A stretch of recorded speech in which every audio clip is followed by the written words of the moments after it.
If I say something is hot, what does it create? It creates cold, because hot can't exist without cold. If I say something is bright, what immediately did I just create? Dark. If I say this is a good cup of coffee, but by saying that, I just created a bad cup of coffee, because if everything is good, nothing is good. So you have to have polarity. If I say, this is a beautiful drawing, I just created an ugly drawing, because something has to be ugly. So nothing exists in a vacuum. And then the old masters said, you know what? Let's just give this phenomenon a name. And we're just going to call it yin and yang. Now, it's had yang, so many different names for it. We can say opposites, polarity, but it's a convenient name, I think. And we're familiar with the yin yang symbol, the circle, and then the dollop. What does the dollop mean? The dollop of black and white and black. It means when something goes to one extreme, it flips. For example, it's so cold it burns you. What? How can something be so cold it burns you? And the answer is exactly. Or it's so hot, you're tired. It's like it's so yang, you become yin. It's midnight in the middle of the night and it's a full moon. It's so yin, you're wide awake in the full moon. So when something hits its opposite, it flips. It goes the other way. So everything is polarity, and you need polarity. Welcome to the Mindset Game podcast. I'm Vered Kogan, your host, and it is absolutely a pleasure to welcome back Jason Campbell. Jason was on the show previously to talk about breath mastery and to guide us through an incredible exercise. And he is back today, and I'm so excited. And so I want to tell you a little bit about Jason. Jason's journey into meditation, music, and wellness began 46 years ago at the age of 8, when his teacher told him to never listen to notes, but instead to listen to the space in between the notes. An accomplished composer and pianist, he has released over 100 albums and has been #1 on multiple Billboard and Amazon charts. Jason's unique perspective on music, health, wellness, and spiritual growth comes from his lifelong study of both music and the ancient arts of Eastern health, medicine, meditation, and enlightenment. He is a 7th degree black belt and co-founder of Zen Wellness, teaching meditation, Eastern medicine, Tai Chi, qigong, sword, and enlightenment at a 400-acre ranch in the mountains of Arizona. The other cool thing about Jason is that he is a sheriff. He is a co-founder and sheriff of the town of Clear, Arizona, where he's combining Western culture with Eastern wisdom to create a community committed to uplifting the human spirit. Oh my gosh, Jason, welcome back. It was such a joy to have our last conversation, and I can't wait to dig in. You are like a deep well of wisdom, and it's just so cool to have you back. Thank you. Well, thank you for having me back. Well, how about we start with, if you'd be willing to kick us off with some breath mastery, maybe some breathing techniques, something to get us even more attuned, and then we'll jump into today's conversation. And let's do that. So a little bit of pre-frame of the breath. And so let's back up. There's a very old saying called the 3 treasures. And if you Google the 3 treasures, once you get past, 10 pages of Pirates of the Caribbean, you might find this concept. And it goes like this. We're made up of 3 things. Like the construct of us is matter, energy, and consciousness. Okay, so what does that mean? The matter is everything we can see, touch, and feel. The energy is the breath, the emotion, the chi, the ki, the gi, the prana, the bioelectrical energy. It has many different words, but it's all the same. It runs through the same circuitry. Or frequency, really, is a better word. And then the consciousness is the eternal I am. That's the observer. And so simple analogy is if I have H2O, we have solid, liquid, vapor. We have ice, we have water, and we have mist. So what does this have to do with breath? Well, everything. Because most of what we see, and sometimes you consider health as, okay, everything matter. Like if I can't see it, it doesn't exist. Or, you go to the doctor. Well, if I can't see it under a microscope and if I can't prove it, it doesn't exist. Well, there's an old saying that a scientist is someone that studies up to 10% of reality, because there's a lot more of reality that can be proven with a microscope. It's a very limited view if you think, well, wait a minute, if I can't prove it, it doesn't exist, really. So we have the energy and the breath, But then the consciousness and the lowest hanging fruit for wellness by far is the breath. Let's do this. You know what? Let's just get right into it. We'll just do a couple minutes. So, first thing is, if you can, close your eyes and bring your awareness into your lower abdomen. Take your tongue, put it on the roof of your mouth. We're going to breathe in through the nose on the bell. Here we go. In. Drop your tongue, breathe out. 2 bells out.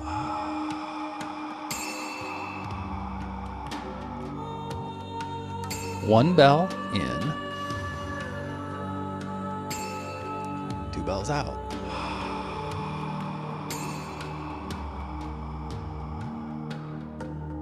In. Release.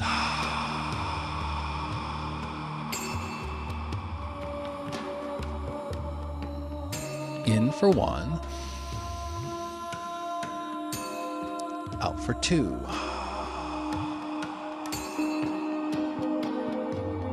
Now let's go in for 2. In. So the tongue is up. Drop the tongue, out for 2.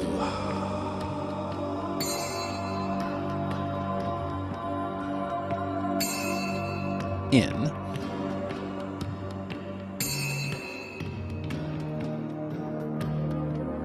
Out for 2 bells.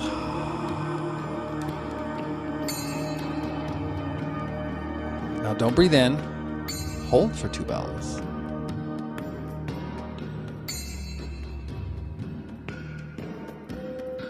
In for 2.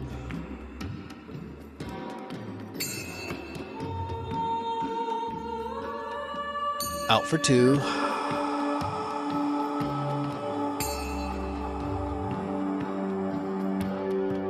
Hold for 3. So bring your awareness in your lower abdomen. Don't breathe in. Okay. Last one. Breathe in for 2.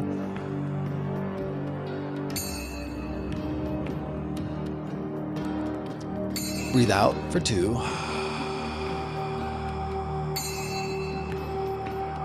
Okay, last one. We're going to hold now for 5 bells. And just do the best you can with it. So your awareness is in your lower abdomen. Drop your shoulders. Wiggle your toes. Smile. And big breath in. Exhale. Let's do one more. Inhale. Exhale. And that was just about 3 minutes or so. How did that feel for you? Really good. Really, really good. I loved it. Yeah, thank you. And I was thinking as we were kind of breathing in and out around dichotomies, right? Because we're breathing in and we're breathing out, right? And we need both. Right. We actually had one of the experts on the show, Barry Johnson, and he talked about managing polarities. You know, kind of you can't have one without the other. They're interdependent.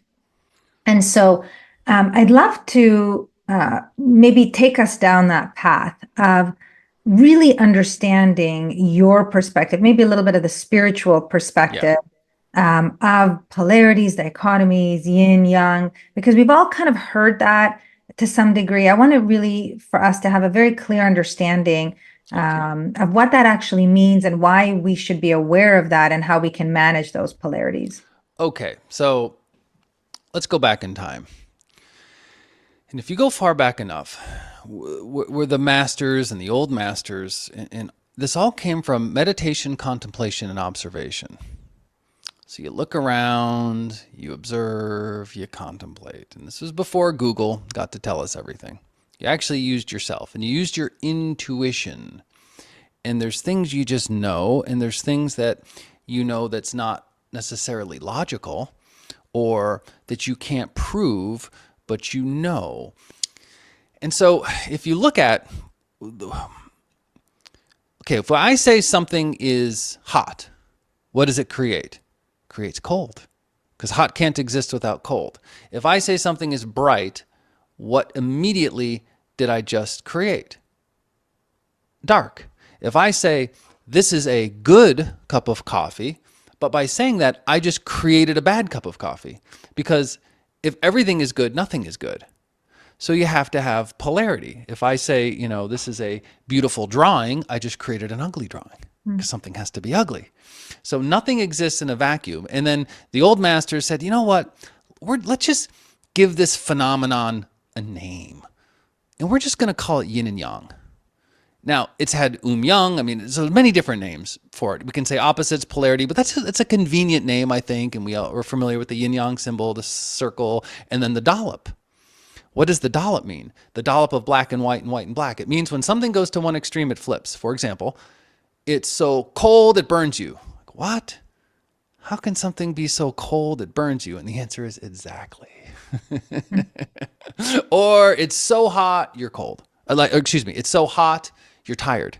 It's like it's so yang, you become yin. It's midnight in the middle of the night and it's a full moon. It's so yin, you're wide awake in the full moon. So when something hits its opposite, it flips. It goes the other way. So everything is polarity, and you need polarity. So if you're like, it's like emotions. If we look at emotional mastery, you need dark emotions. You can't just be happy all the time. That's not even possible. If you're happy all the time, you're never happy. You need a little bit of dark. You have to have a little bit of in order to have joy and to have happy. It's like, even, you got to be careful. It's like, oh, I'm going to have a diet. I'm only going to have pure stuff in my diet. I'm going to have no toxins in my diet. Well, sometimes that's not healthy. You need a little bit of toxins. You need a little bit. I mean, unless you're going through a cleanse, that's one thing. But no, you need a little bit of dark. You got to enjoy something. You're not dead yet. You'll miss eating when you're dead. So we need the opposite. Day can't exist without night. And everything needs inside and outside. Okay, and so here, let me do a little metaphor here. If you're just listening, I'm holding a sword. I'm holding a katana. And we were talking about it before. This sword I'm holding in my hand was forged in 1592. So it's, from one viewpoint, it's old. But then we could say from another viewpoint, it could be young. It's like young and old is compared to what? And so when we say yin and yang, if I say, is this sword yin or is this sword yang? It's an absurd question, because it's compared to what? Is this beautiful or is it ugly? Compared to what? Is it big or is it small? Like, is this, I can say, is this a big cup of water or a small cup of water? Well, what an absurd question. It's, compared to what? And we say yin and yang. But okay, so let's go to a little riddle, an old riddle. And this has to do with the sword. And we say, what is the opposite of death? We say, and usually the first knee jerk is life. And nope, it's not the right answer. The opposite of death is birth, because life has no opposite. We have birth, death, birth, death, birth, death, and then underneath we have the life. So in our lifetime, in the arc of our lifetime, we experience a lot of birth and death. And then this is what the metaphor of the sword. When we're first, here, see, again, not everyone can see. I have a sword in one hand and a flute in the other hand. And when we're first born, we're met with the sword and the flute. We're met with the sword upon birth, and that's the cutting of the cord. And the cutting of the cord creates the birth, not the life.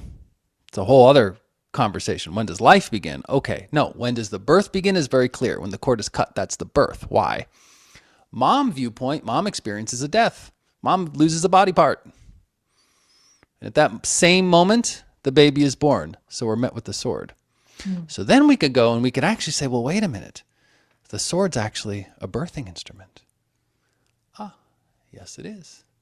Yes, it is. And then, so the question is like, what in your life do you need to cut in order to birth? And there's something you need to cut. Maybe it's a habit. Maybe it's a relationship. Maybe it's a thought pattern. Maybe it can be whatever. There's something. Maybe you got your life together so cool. All you need to do is cut your fingernails and your hair. But you need to cut something. You need a haircut. And if you don't have a haircut, you're going to get a problem. Eventually, in order for it to grow, you need a haircut. And it's like your trees, your leaves, everything needs to be cut. And that's part of the growth. Lightning strikes a tree, that's a birthing instrument at the same time as death. Wow. Death, birth, death, birth. Something dies, but then something grows. I so appreciate kind of the dichotomy of that because you can't have one without the other, right? Birth and death. And and what's interesting around that metaphor of the sword and cutting, kind of letting go when you're asking what is it time for us to let go of? Oftentimes it's the extreme of the polarization that we need to let go of, right? It's the extreme part of it, right? Like our extreme beliefs, anything that's like a little bit more significance or meaning than is appropriate to have around it, it's time to cut that. So, old patterns, things like that. And so I'm curious as you kind of think about again polarities and the managing of these energies in our body, right? As you said, if I have something, I have the opposite of it as well. I've Yeah. created the opposite of it. So you can't have creation without duality. Yeah. And so, how do we manage that? Like more of like a part of me, let's say, wants to grow and build a business, and a part of me wants to stay small and private, right? So that's a dichotomy that I used to have, and it was quite strong and quite fierce, where I kind of kept myself smaller because of that, right? So how do we manage that? Very masterfully. But even to your point here, keeping yourself smaller compared to what? It's all relative. Good And if point. we get into business model, what's the perfect business model? The perfect business model is the model that's perfect for you. Everyone has a different business model. What you want to be careful of is listening to just one viewpoint. For example, oh, you need to grow, you need to scale, you need to be bigger. Oh, you're playing too small. Are you? Maybe. Maybe that's great advice. Maybe it's not. It just depends. Does scaling make sense? Sure, when it makes sense. I've worked with a lot of entrepreneurs who've had more success of stay small, keep it all. There's more net at the end when you're staying small, more happiness, less headaches, less fires to put out. So it just depends. There's no one right answer. There's only a right answer for you at this phase of your life and at this time of your life. And so a lot of that is just, okay, what makes sense for you now, and turn off the external noise and turn off, I mean, you got to get advice and stuff, but you just got to be careful. And sometimes you listen to some business advice. Oh, you got to what's the word, hustle, or you got to just churn. You have to, it's like, oh God, I don't want to live that way. That way doesn't work for me. It might work for somebody, that you just have to constantly go, go, go, go, go. Yeah. But I like the space. I perform better and I function better when I have some space and I can be creative and I can think and I go for a walk. My phone calls this morning, I took them on a mountain. I said, Mhm. well, go walk. And actually, it was raining. It's usually not raining here. I don't know if it was raining in Scottsdale today, but it was North Phoenix. It was raining. Like, what? I was like, great. So I put on my rain jacket. It was in my shorts and a rain jacket. And I took with a hood on, and I took a call up a mountain, walking up a mountain in the rain. It was wonderful. And what a beautiful example, again, of managing a polarity, right? In terms of you find a way to creatively, right? You're still doing some work, but you're doing it in a way that, is in nature and allows you to feel more connected and a little bit Yeah. more ease, I imagine. So, I think it's the finding of that balance, harmony, I'll call harmony between the polarities that's most important. Oftentimes the point of harmony is what our gut is telling us, what our intuition is telling us, what feels right for us, right? Because as you said, everything is relative. And so, I wonder if we can kind of steer the boat a little bit toward polarities of what's happening in this world, right? There is dark and there's light. Hmm. And kind of just your perspective there, just from the things you've learned and experienced, what is your viewpoint on the dark and the light Okay. and the purpose It's of all that? interesting. And you know what? And I'll finish the one thing. I busted out the flute, so I'll add the part about the flute. Is when we're first born, we're met with the sword and the flute. And the sword is the cutting and the flute is the breath. And so you cut, then baby takes first breath. And then to go continue the metaphor, what do you need to cut and what do you need to breathe more life into your life? There's something, and it's not fixed. Like nothing is fixed. Oh, I'll have perfect balance. Well, I don't even know what that is. What does perfect balance even mean? It's like, it's always you, you're always here, and it's always now. And life is imperfect. Life is messy. Life is screwy. Everyone in your life has one part of it that's a complete shit show. And I don't care who you are. I don't care if you're the Dalai Lama. I've hung out with the greatest of masters and Zen masters and Buddhist masters and Zen masters and everyone. And there's always a shit show if you look close enough. And there's an honesty, myself included in this. And so let's be honest here and not be in delusion. No, everything's perfect. No, it's not. Everything is now. But that's okay. That's the key here. It's okay. And so when we get into polarity of the stuff that's going on, see, at any given time, like let's go back in time and play this 30 years ago. We say, oh my God, can you believe the politics? Oh my, can you believe what they're doing in Washington? Oh my God. Okay, then we can say that same thing now. And then 30 years from now, we can say the same thing. So I once had a Taoist master say to me, "This is really interesting. This is sometimes hard to accept, but go with me on this one." He would say, "Hey Jason, guess what? There's only one problem in the universe." I said, "Oh really?" This is decades ago. I said, "Well, what is the problem of the universe?" He said, "You. You're the only problem in the universe." It's like, really? He's like, "Yeah, that's it." And he walked away and let me contemplate that. Okay, I'll explain. It's actually kind of profound. You think it's disempowering, but it's actually the most empowering viewpoint you can have. Why? Okay, let's use politics. Okay, because this gets everyone upset once you start talking that because it's so ugly and it's so dark. But if I said, "Hey, guess what? Everything that's happening in Washington is perfect. The Republicans are perfect. The Democrats are perfect. The independents are perfect." Now, this is spiritual viewpoint. I'm not talking practical viewpoint. Okay, so let me be really, really clear here. Spiritual viewpoint. This is inner self, not outer self. Absolutely. Outer Thank self you. is No, no completely different. politics on Okay. this show. Yeah. Thank you. Yeah, but no, but outer, but no, this is the spiritual viewpoint of all this because we get so much information and it's so easy to have a anxiety heart attack about, if you actually follow up on current events and all the horribleness. So internal viewpoint, spiritual viewpoint, you say, wow, actually, the only problem is that I have a problem with it. And once I can drop having a problem with it internally, that cleans energy. Because if you're called to act on something and act on a cause and go do it, go act, whatever it is. I mean, if you need to, I need to fix it. Oh, what a horrible problem. Let's go do something. Go do it. But come at it with clarity or without like inner baggage if you can. It's not so easy. So what I mean by the problem of the universe, it's the only problem is my problem with it. Because from Washington D.C. viewpoint, they're fine. They're perfect. Like they don't have a problem. This party doesn't have a problem, and this party doesn't have a problem, and pick your country, whatever. Oh, this person doesn't have a problem with it. They're fine. The problem is me that I have a problem with their behavior. So it's my problem. So okay, so let's really just ruffle feathers here in your relationship, in your personal relationship. When you can, and this is the inside your head voice, when you can say, "Wow, my spouse is perfect, my partner is perfect, I'm the one with the problem."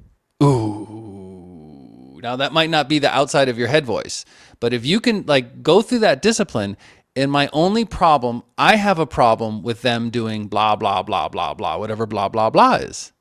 They're fine with it, obviously. They keep doing it. They don't have the problem. I'm the one with the problem. Or my kids.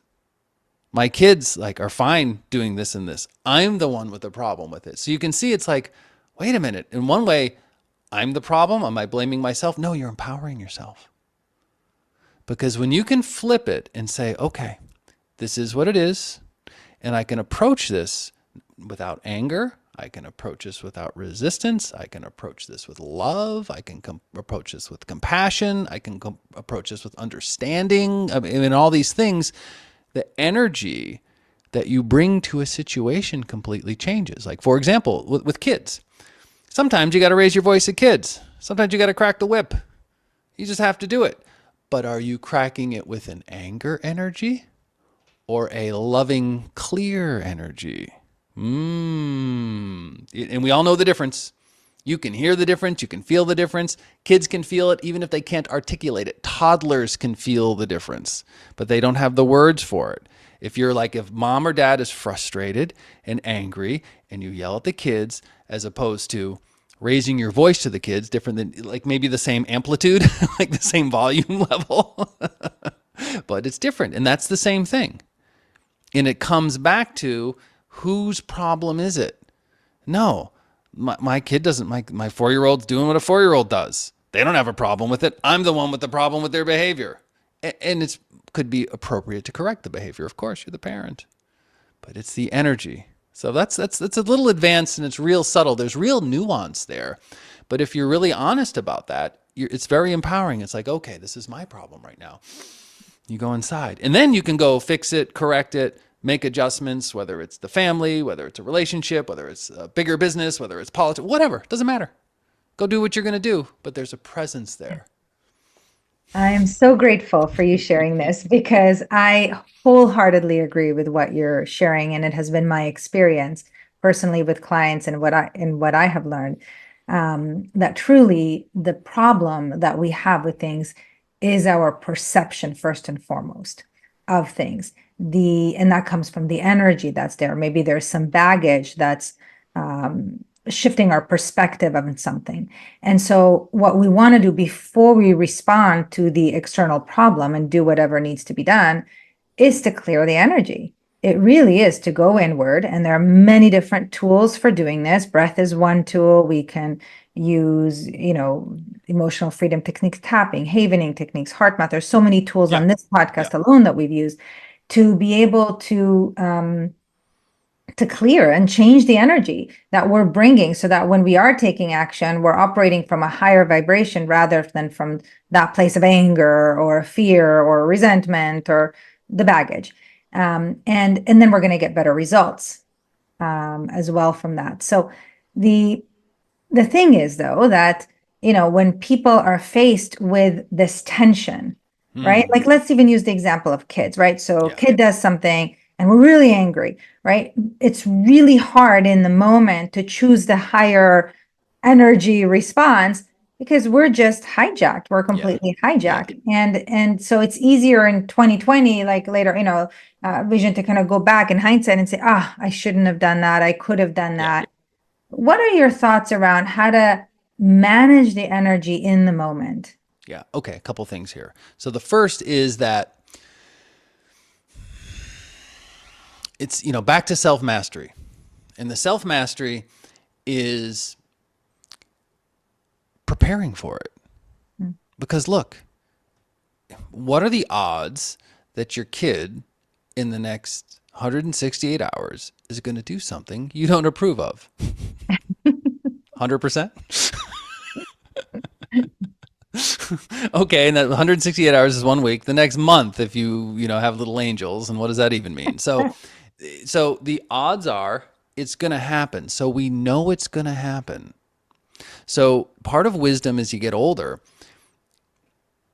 it's not okay to be surprised. It's okay to have upset. It's okay to not like it, but you're not allowed to get surprised. It's a weird way of looking at it. But as you get wiser and wiser, no surprises. Stuff is going to come.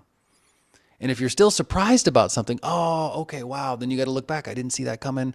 How did I not see that? Oh, okay. Okay, then you get wiser and wiser, and that's wisdom. So no surprises. Kids like surprises, right? Adults and pros usually don't like surprises. Usually a surprise like a tax bill or something, You normally don't get surprised with You know, maybe a check in the mail once in a while, but usually not. Even that, it's coming. So, okay. And then the other part of the self mastery is the emotional regulation. Because when we look at emotional mastery, which is what I teach in the breath mastery, I say, okay, I was taught this as a child. This is not my shirt, it's the shirt I wear. Ah, this is not my house, it's the house I live in. Now, the spiritual viewpoint, not legal, sure, legal viewpoint, this shirt is mine and my house is mine and it's not my car, it's the car I live in. Oh, sure, legal viewpoint, it's my car. Spiritual viewpoint, at some point, me and the car are going to part ways. At some point, me and the shirt are going to part ways. So it's not mine. What do you even own? What does it even mean? But then let's take it another step and we can say, it's not my body, it's the body I live in. Because at some point, you and the body are going to part ways. We have this weird rental agreement. At some point, we give it back. We don't really know the terms. We don't know the expiration date. We don't even get a manual. Like, what sort of lease agreement is this? But it is a lease agreement because you give it back, and we know that. That's the truth. So then if we say, let's look at emotions now. So we can say, I am angry, but is that true? No, that's false. The truth is, you might have anger energy running through you, but you're not angry. You're a little dollop of consciousness or a little dollop of God that gets to hang out in this big bag of, I spoke about flesh, bones, levers, pulleys, meat, circuit board. We get this big exoskeleton that we get issued at birth and we get to go through life in. But what I am, is the little dollop of consciousness, whatever word we want to give it. And words are so limiting. So back to emotions. Oh, wait a minute. I'm not angry. I have anger type energy running through me. Ah, okay. Now what I just did by reframing that, there's a little bit of space between me and the anger. Ah, okay. Well, you know not to make important life decisions when you're drunk. Okay, we know that. Probably don't drive heavy machinery when you're drunk. Put down the keys to the steamroller. And so you also probably shouldn't make important life decisions when you're drunk. But what about when you're overfilled with emotion, when you're not clear? Can we say the same things? Oh, you can probably drive a car. There's no laws against that. There's no breathalyzer. Can you imagine taking a breathalyzer? It's like, oh, you're way too angry to drive right now. But maybe there's some truth to that statement. Not sure. So making important decisions, having, even managing relationships, flying off the handle. Well, that's your responsibility to regulate and to have a little bit of space. And again, what's the lowest hanging fruit to do that? Breathing. I mean, when you're a kid, next time you get angry, take 10 deep breaths. If mom taught you that, mom was right. That's great advice. So it's the breath. I mean, we can be a little more nuanced than just 10 deep breaths. If we want to get into mastery, there's a lot we can visualize. There's the tongue position. There's where the air goes. There's the stomach. There's the kidneys. There's the shoulders. There's the toe. There's all these nuances of mastery. If you're going to breathe, let's get good at it. But still, I'll take it, take 10 deep ones and that's fine. Don't make a decision. So I love this, right? Taking us back to owning our energy. So when we find that we're in one pole, if you will, right? Like there's, let's say, anger or whatever is coming up, to own it and to create some space between us and it so that we can kind of soothe that anger or whatever it is that part of us is feeling in the moment and change our energy so that we can be more coherent and make better decisions. So going back to kind of what's happening in the world, right? So what you're saying is that the problem is us, if you will, right? Meaning there is a reason and a purpose for all of these things. This is what I'm interpreting from what you're saying. Please, correct me if I'm wrong.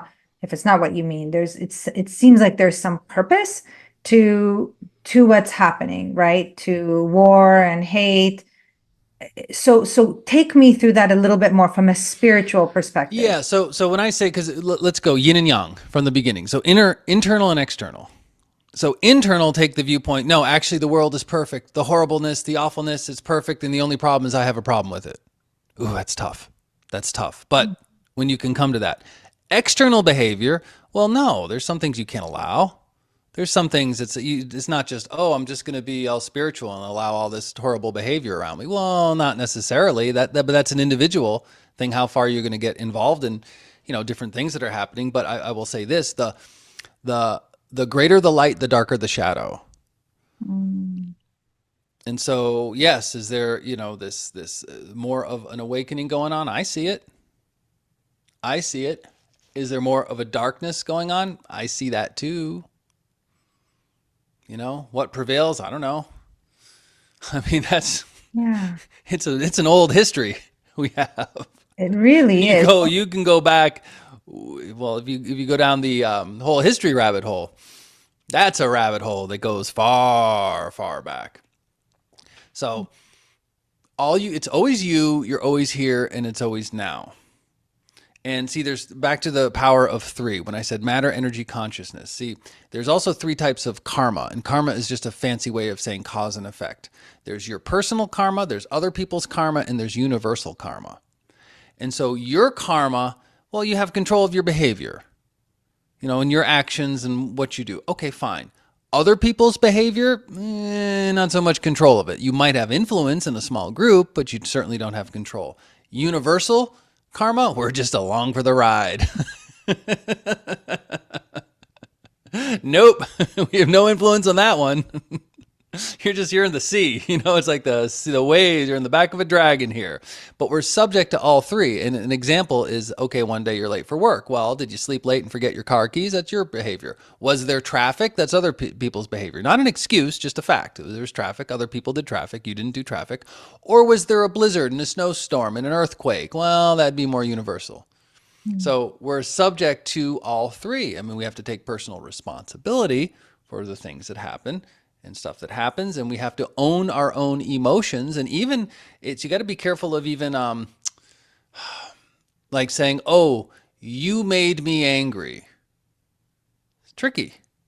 Mm-hmm. It's tricky. There's internal and there's external. Now, external, maybe somebody's misbehaving in your life, and that's not okay, and you have to deal with that and do it. Fine, misbehaving.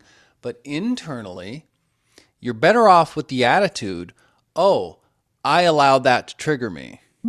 I allowed that to activate me. Wow, that just activated me. Okay, I got to let this run through me. And then maybe I better, I need to do more breath work. I need to process more. I need to strengthen my nervous system so that I'm not triggered or activated, or whatever words we want to use, by this situation, this person, or this whatever." That's a complete ownership. And you're just better off going through life owning it. You're Yeah. just you're just better off, as opposed to this person did this person did this person did this. 100%. And I believe that as we own the energy and not just take responsibility, of what we allow in and so on, also shift the energy when it's not coherent. And when we do that, when enough of us manage our own personal karma, I do believe that we can affect the universal karma. I really do believe that there will be a shift. And I agree with you that the brighter the light, the darker the shadow, so to Yeah. speak, 100%. And I do believe that all of this is happening in order for us collectively to shift our collective consciousness, as we're doing here kind of on an individual basis. What are your thoughts about that? Do you Well, believe that you there's can't change politics with politicians. You change politics with a rise in vibrational frequency. There's that. What was that song from the 70s? Meet the new boss, same as the old boss. yeah. And that gives me so much hope, what you've just said, and we know that through the Global Coherence Initiative. I mean, there's research on this. And so it goes back to our own inner polarities, our own taking care of our own energy and what we feed the field around our body, and basically like what it is that we're projecting out to the world. Cause and effect, right? What are we Yeah. sending out there? And so, if we can kind of just for a moment go back to, this yin yang, this age old, lifelong kind of thing.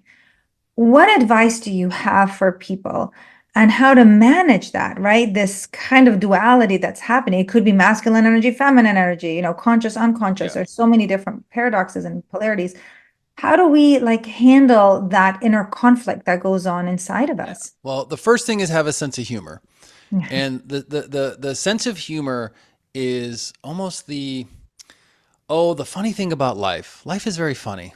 And you get, the little dollop of consciousness, and, we get to run around in these echo suits, and we think we need to accumulate stuff, and we think, more, and I need more. And, if you have, in the entrepreneurial world, when I work with entrepreneurs, like, look, every entrepreneur I know thinks if only I could add a zero to my net worth and double my income, then I'd be okay. Well, sure, add a zero to your net worth, double your income. I think that's great. And if you need to do it, do it. And if it solves problems, do it. Yes. But you can do that and be in the same place. Yeah. More is not always better. More is more. It's not better. It's not worse. It's just more. I'm going to quote, one of my business partner of 25 years, Mike Leone. He would always say, don't spend too much time remodeling your hotel room. It's like, what does that mean? Well, we're not alive that long. Just be careful. For a 3-day stay, you're going to remodel it. Well, we don't get that much time in this body. How many years you get? 80, 100, maybe with some of the new technology, a little bit more. Okay. So you have your enough. Like, what's enough? And there isn't enough. The mind always wants more. If you have one, you want two. If you have two, you want four, 8. And that's okay as long as you own it. Expansion is fine. Just own it. Growth is great. Just own it. But just don't get into this neuroses of I need more, I need more, I need more. And the other neuroses is about loss, because there's no such thing as gain without loss. If everything is gain, nothing is gain. If I give a monkey 2 bananas, monkey is fine. If I give a monkey 4 bananas and take away 2 bananas, monkey goes bananas. It hates, it freaks out. But wait a minute. Both monkeys both have 2. Doesn't matter. And guess what? We're not that much different. The loss is crazy, especially in the crypto. I know people, they started out with X amount, made, tripled it, and then, lost some of it, still came out with more and were upset. Yeah. Actually, I know more people that came out with less, but still, it's all like, there's all perceived loss and perceived gain. Hey, it's inflow, outflow. Something comes in, something goes out, something goes up, something goes down. When I was a kid, I was taught by a Zen master the laws of abundance. And here's what I was taught. He said to me, he goes, sometimes pond full, sometimes pond empty. Pond full, okay. Pond empty, okay. And walked away. And that was my business lesson for all of eternity.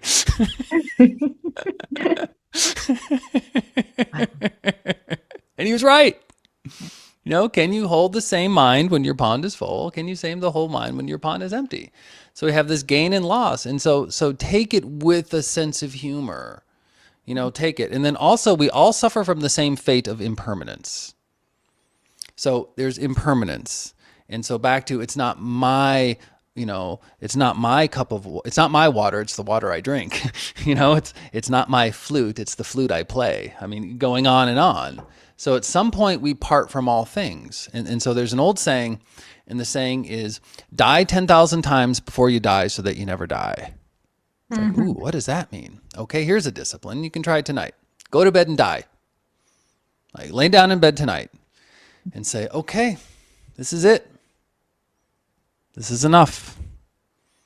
I'm okay. This is enough. You might cry. This is enough. And fall asleep. If you wake up in the morning, one more day. One more day. That'll change your energy. Yeah. That'll change your frequency. Do that 1,000 times, because guess what? At some point you'll be right. At some point, it will be enough. And so that, you get one more day. It's always you. You're always here. It's always now. And when you have like a gratitude of that and appreciation for that, and you forget, you just feel bad and emotions feel bad and you get upset and your life's a shit show and this doesn't go right and you lose money here and your kid doesn't listen to you and you feel like bad and you have a stomach ache and all these things are a part of life. And that's okay. Like, it's okay. It's okay if you make it okay. And because, see, when I went earlier about birth, death, birth, death, birth, death, and then life is underneath, okay, let's use that same, like almost the same chart. Let's just put different words on that same chart. Happy, sad, high, low, up, down, good, bad, energized, tired, health, stress. But underneath, can you find the space? Can you find the space? Because we have that. I've been doing this my whole life. I still experience these things. I move through them. I move through them quickly. I process them. I see them. But I still experience them. Absolutely. There's just space. And guess what? I'll miss it when I'm dead. So it's like... Well, it's part of your evolution, right? Because these crises, these conflicts, these polarities, the tension between the polarities is igniting that evolution, right? Because every time we go inward and we allow the energy to move through us and we release the baggage that needs to be released and we elevate, so to speak, and we shift our perspective and see things through a different, usually more objective lens. Every time we do that, we're evolving. We've got new resources and new resources and new resources. And I think that that's really why we're here for, is to elevate in that way. And when we do that collectively, when enough of us do that, then it will shift again that collective perspective, that collective consciousness. And there will be more light, so to speak, in our planet. Always. One of the entrepreneurial groups I lead, one of the things I always lead with is like, okay, give me your wins and give me your losses. What was something that was really, whatever it is, because you can only have a win with a loss. The only reason the Super Bowl works is because there's a built-in tragedy. Oh, yes. It's the truth. I mean, one team, one group of people that are emotionally invested in the team. Oh, it was so close. That creates the triumph. It's like a superhero can only exist with a supervillain. What do you call a superhero without a supervillain? A weirdo in tights. The other answer to that is unemployed.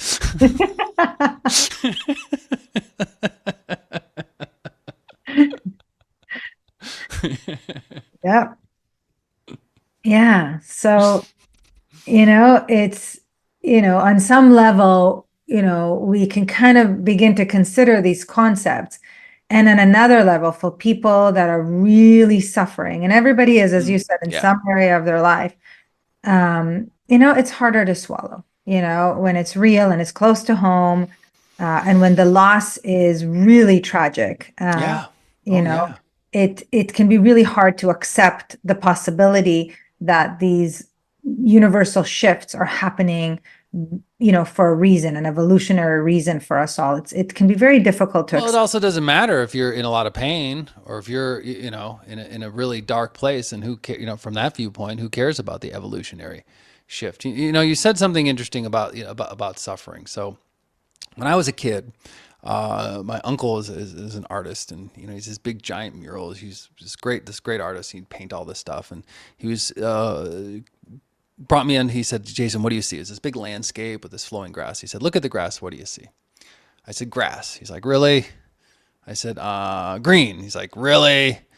And I said, "Flowing motion." "Really?" And I'm trying to get smart. Jade? Maybe. "Really?" Okay, I didn't get the answer. Here's what he said to me. What's the answer? He said, "The absence of red." Oh. It's like, ooh, okay. So if I take all the colors and I pull out red, you get green. 2,500 years ago, there was this teacher named Siddhartha. That's what his mom called him. Other people called him Buddha later on. And he was asked the question, what is enlightenment? And his answer was the removal of suffering. Notice how he didn't say what it was. Well, enlightenment is Zen and dangling into the space and no attachments. And no.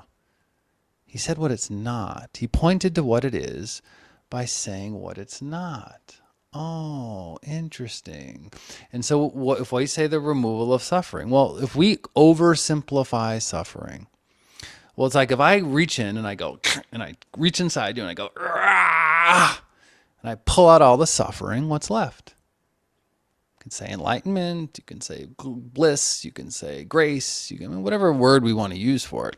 But then we say, what is suffering? Well, if you're going to oversimplify suffering, I love to oversimplify. Oversimplifying is we're just not into the nuance. It's flyover, is oversimplification. Suffering, you can trace it down to three things: attachment, resistance, and judgment. Mm. That's it.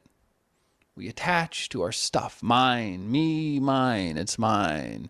We resist, but there's only one thing you can resist is this moment. You only have to accept one thing. You don't have to resist a story. No, not the story. It's always now. It's always you. You're always here. It's always now. Okay, and then attach. We attach and we cling. So it's those three things, and it's some variation on those, or a few of them, or whatever it is. That's at its core, the essence of suffering. And I'm not saying don't suffer either. Oh no. And back to Siddhartha, he would talk about, oh no, where there's no suffering, there's no enlightenment. You actually need to suffer. Yes. To have it. Okay. So we talk about letting go, right? Let go, let go. Okay. Well, what do you have to do to let go? First, you got to hold on. If you don't hold on, you got nothing to let go. That's right. It's like the monkey bar metaphor. Yeah. So letting go actually comes. So is holding on so bad? I don't know. Maybe. It's holding on when you have to, when you should be letting go. Yes, of course. But no, but they need there's the famous story of the hermit that leaves the town.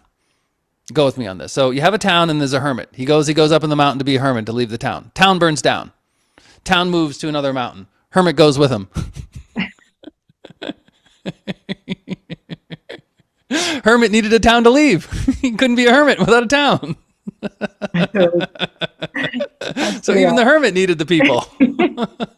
I love it. And, I think what's really beautiful about this conversation is that all three of those things, the attachment, the resistance, and the judgment, when we're able to go inward, whether it's through the breath or through, other ways to be in our heart, essentially, to be at those higher vibrations, radiating love, if I can just put it really simply, those things in that moment don't exist.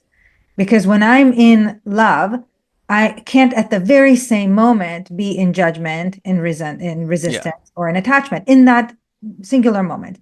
And so one of the ways that I see to kind of manage these polarities is through that compassion, through that, what some call self energy, the true self energy, not the emotions that run through us that don't feel good, but the true self of who we are.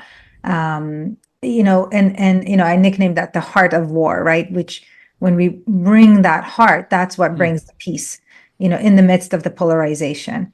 And so, as we kind of complete here, what is kind of maybe a last thought or something you want to leave the listeners with on this topic that would be really helpful to them in their path toward enlightenment? I'm not angry. I have anger type energy running through me. I'm not depressed. I have depressed type energy moving through me. But then guess what? It's on the polarity. I'm not happy. I have happy type energy running through me. It's a two-way street. And all of it is fleeting. Emotions are flow through. They run through and they're powerful. Very, very powerful. And you got to process, we distill and we purge them with the breath. You got to master the breath. And so squeezing the emotions out. And again, it's processing. And for some people like to use words with emotions and processing with words. Other people don't use words. And that's everyone has their own thing with that. But you just a little bit of space between you and the emotion. And then what that does is a little bit of space between action and reaction. And it's, oh no, actually internal, inner voice, not your outer voice. My kids are perfect. I'm the one with the problem. That they're tearing up the carpet, misbehaving and fighting. I mean, whatever it is, it could be it could be like this, whatever it is. I mean, and that all the parents can look around and we can all agree, okay, the kids are misbehaving. So I'm not making that point. It's not that the kids aren't misbehaving and you don't have to fix it externally. No, we have to be practical, be a good parent. But internally, where's the problem? The problem is I think they shouldn't be doing that, and apparently they think they should be doing that. So then it's a different energy, because boy we had this will be maybe for the next one. We had this whole thing about shame, and mom saying to the kids, shame, like a bunch of entrepreneurs I was working with had the whole, grew up with shame on you, never say that to your children, please. The energetic frequency of shame is heavy. It goes in the chest. The word we use for that is metal element. In putting shame on someone, it's the same energy as depression and grief, and it's like having 10,000 pounds of metal on your chest. Don't give your kids shame. You can tell them to behave differently, but don't say shame on you. That's like not okay to say that, because all you're doing is you're putting pieces of metal in their backpack for them to walk around with in all life. Don't do that. Yeah. Don't do that. So it's an interesting, maybe we have that, and then how to get rid of shame and how to get rid of depression and what energies to use to do that. Maybe that's next time. I was going to say this can continue. I'm like having the time of my life, so I'm thrilled. I could literally sit with you forever. So, really, Jason, so grateful to you once again for just giving us all these juicy little tidbits and stories and insights and guidance to help us on our path. You're just a beautiful, beautiful soul, and I'm so grateful that we have had this opportunity to connect and to get to know each other outside of the podcast as well a little bit, and I know that will continue. And so with all my love, I thank you. And how can people learn even more about you, your incredible music, and all the things that you do? Well, first of all, thank you, and thank you for having me. Simplest way, just go to zenpiano.com, and there's I have stuff on YouTube and stuff, and you got to poke around to find any of my breath courses. They're hard. I make them hard to find on purpose. I don't advertise. Nope. It's temple training. It's secret temple stuff that you got to try to be let in to it. That's just how I do it. Thank you. And I had the opportunity to attend one of those so far, and it was amazing. And I really walked away feeling very empowered and it was early morning. I remember just being really super focused for the day. So thank you.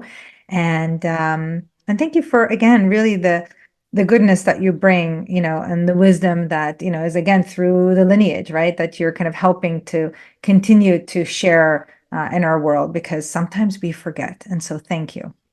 You're very welcome. Thank you. Hi, Game Changers. It's Vered. I hope you enjoyed this episode with Jason, all around kind of these inner polarities.